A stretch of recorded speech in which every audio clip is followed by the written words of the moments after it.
Welcome to the Genius Factory. Enjoy the video. In this video, I will explain how to make a rainbow bloom using the acrylic pouring technique.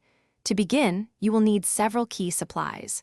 First, select a range of vibrant acrylic paints, along with a base color and a cell activator. Next, prepare your canvas or chosen pouring surface, ensuring it is perfectly clean and level. You will also need a pouring medium, like Floetrol, and a small amount of silicone oil. Finally, have a cup for layering your paints and a tool, such as a hairdryer or a straw, ready to create the bloom effect. Achieving the right paint consistency is crucial for a successful rainbow bloom.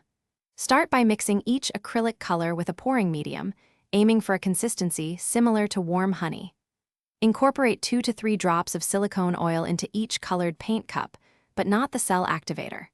Your cell activator, often a white or black paint, should be mixed with a pouring medium, such as Australian Floetrol, to a slightly thinner consistency. Stir thoroughly to eliminate any lumps for optimal flow. Now, let's create the foundation for your rainbow bloom. First, pour a generous base layer of paint onto your clean canvas, ensuring it covers the entire surface. Next, carefully layer your vibrant rainbow colors into a single pouring cup, one on top of the other, without mixing them.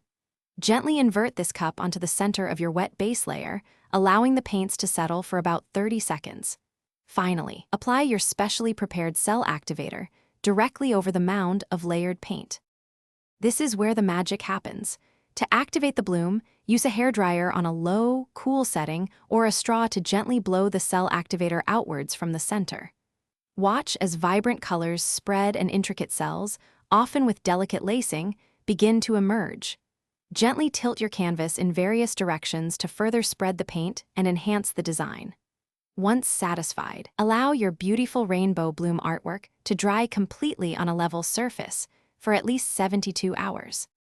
Thanks for watching. If you found this helpful, don't forget to like and subscribe.